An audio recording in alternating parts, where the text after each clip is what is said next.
வணக்கம் அன்பர்களே, வாழ்க மகிழ்வுடன் சிபிஎல்லின் சிந்தனை களத்திற்கு உங்களை பெருமகிழ்வோடு வரவேற்கின்றேன். தினம் ஒரு திரவியம் மனதுக்கும் உடலுக்கும்.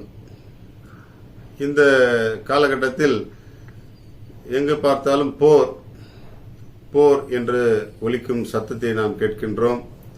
செய்தித்தாள்களிலும் சமூக ஊடகங்களிலும் செய்தி சேனல்களிலும் நிறைய சண்டை குண்டுகள் முழங்க எல்லோரும் பதற்றத்தோடு ஓடி ஒளியக்கூடிய சூழ்நிலையை நாம் கண்டுகொண்டே இருக்கின்றோம். குறிப்பாக ரஷ்யா உக்ரைன் சண்டை, இப்பொழுது சமீபத்தில் ஏற்பட்டிருக்கக்கூடிய ஈரான் அமெரிக்கா இஸ்ரேல் இடையே நடக்கின்ற போர், ஏறக்குறைய ஒரு 5000 ஆண்டுகளுக்கு மேலாக நம்முடைய உலக சமூகத்தில் பல குழுக்கள் அல்லது பல அரசுகள் அல்லது பல தலைவர்கள் இவர்களுடைய செயல்பாடுகளால், தவறான முயற்சிகளால் இந்த போர்கள் மூண்டு கொண்டே இருக்கின்றன. இந்த போர்கள் மூழ்வதற்கு முக்கியமான காரணிகள் எதேச்சதிகாரம், தான் அப்படிங்கிற ஒரு எதேச்சதிகாரம். இரண்டாவது, தவறுகளை மறைப்பதற்கான ஒரு பின்னோக்கு பார்வை. மூன்றாவது, உலகத்தின் பொருளாதார நிலையை சிதைப்பதற்கான ஒரு பின்னோக்கு பார்வை. இந்த விஷயங்களால் தான் போர் நடந்து கொண்டே இருக்கிறது. தன்னிடம் இல்லாத ஒன்றை மற்றவன் வைத்திருப்பது எவ்வளவு ஆபத்து என்பதை தவறாக உணர்ந்து கொண்டு அதை பறிப்பதற்காக நடக்கின்ற போர்கள் தான் நிறைய நடக்கின்றன இந்த உலகத்தில். நம்முடைய இந்த போர்களினாலே பாதிக்கப்படுவது யார்? இப்போ ஈரான் நடக்கின்ற இந்த சண்டையில் கூட பார்த்தீங்கன்னா சம்பந்தமே இல்லாமல் ஒரு 200க்கும் மேற்பட்ட குழந்தைகள், பள்ளி மாணவர்கள் இறந்து போயிருக்கிறாங்க. இதெல்லாம் யாருடைய தவறு? இந்த சண்டைகளுக்கெல்லாம் யார் காரணம்? சுயநலம், பணவெறி, தவறான ஆளுமை திறன். ஒரு நாட்டின் ஆட்சி அதிகாரத்தில் இருப்பவர்கள் தங்களுடைய சுயநலத்திற்காகவும் தங்களுடைய பதவி பண வெறிக்காகவும் அவர்களால் நாட்டை சரியாக ஆள முடியாத ஒரு சூழ்நிலையை மக்கள் மேல் போராக திணித்து கொண்டு தங்களை காப்பாற்றிக் கொள்ள எத்தனைக்கும் சூழல்தான் போர். இந்த போரிலிருந்து மக்களை விடுவித்துக் கொள்ள எவ்வளவோ முயற்சிகள் நடந்து கொண்டே இருக்கின்றன. ஆனால் இந்த தலைவர்கள் தானாக முன்வந்து நிறுத்தினால் ஒழிய அந்த போர் எல்லாம் முடிய போறதில்லை. எங்கேயோ சண்டை நடக்குது, இது நமக்கு என்ன பண்ணுது அப்படின்னு சொல்லிட்டு நாம எல்லாம் பட்டு நம்மளுடைய வேலையை பார்க்குறோம், டிராவல் பண்றோம், சினிமா பார்க்குறோம், சம்பாதிக்கிறோம், செலவு பண்றோம் இல்லையா?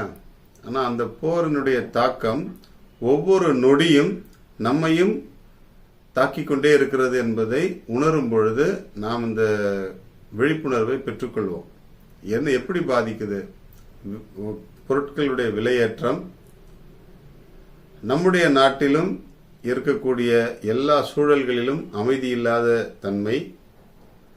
இந்த உலகத்தில் எங்கு போர் நடந்தாலும் அது சார்ந்த ஒரு குழு உலகத்தில் எல்லா நாடுகளிலும் இயங்கிக் கொண்டுதான் இருக்கிறது.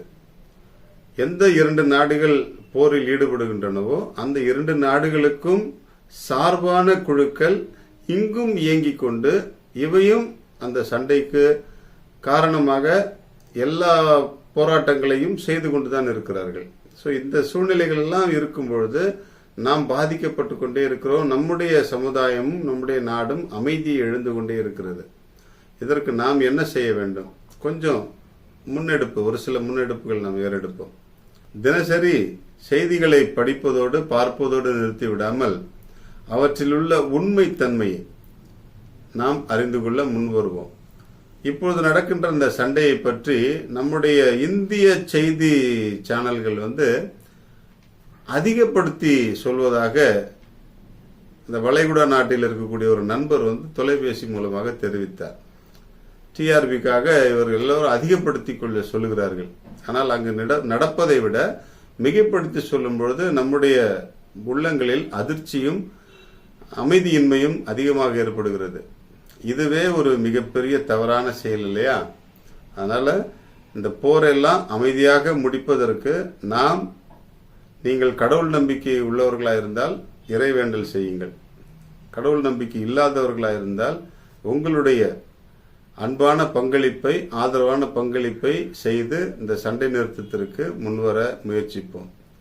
சண்டைகள் எங்கு ஆரம்பிக்கின்றன என்றால் நம்முடைய உள்ளத்தில் இருந்துதான், நம்முடைய மனங்களில் இருந்துதான்.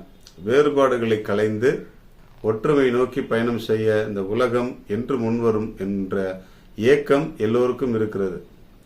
அந்த ஏக்கத்தை நாம் என்று தீர்த்து கொள்ளப் போகிறோம் சண்டைகள் முடிவுக்கு வரும் பொழுது. சண்டைகளை முடிவுக்கு வர நாம் முயற்சி செய்வோம். வாழ்க மகிழ்வுடன். இன்றைக்கு முளைக்கீரை பற்றி நாம் நிறைய கேள்விப்பட்டிருப்போம். முளைக்கீரையில் சத்துக்கள் நிறைந்து கிடைக்கின்றன. அவை அந்த முளைக்கீரை சாப்பிடும் பொழுது மலச்சிக்கல் தீர்ந்துவிடும், செரிமான சக்தி அதிகப்படும்.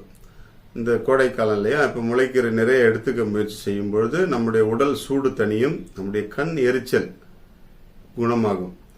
இரத்த சோகை இருப்பவர்கள் முளைக்கீரை அதிகமாக எடுத்துக்கொள்ளும் பொழுது, அனிமிக் பேஷண்ட்ஸ் நிறைய முளைக்கீரை சாப்பிட்டீங்கன்னா உங்களுடைய இரத்த விருத்தி அதிகமாகும்.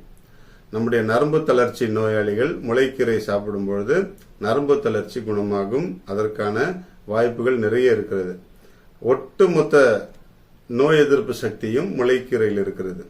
முளைக்கீரையை தண்டோடு சமைத்து சாப்பிடும் பொழுது ஒட்டுமொத்த நோய் எதிர்ப்பு சக்தி நமக்கு கிடைக்கும்.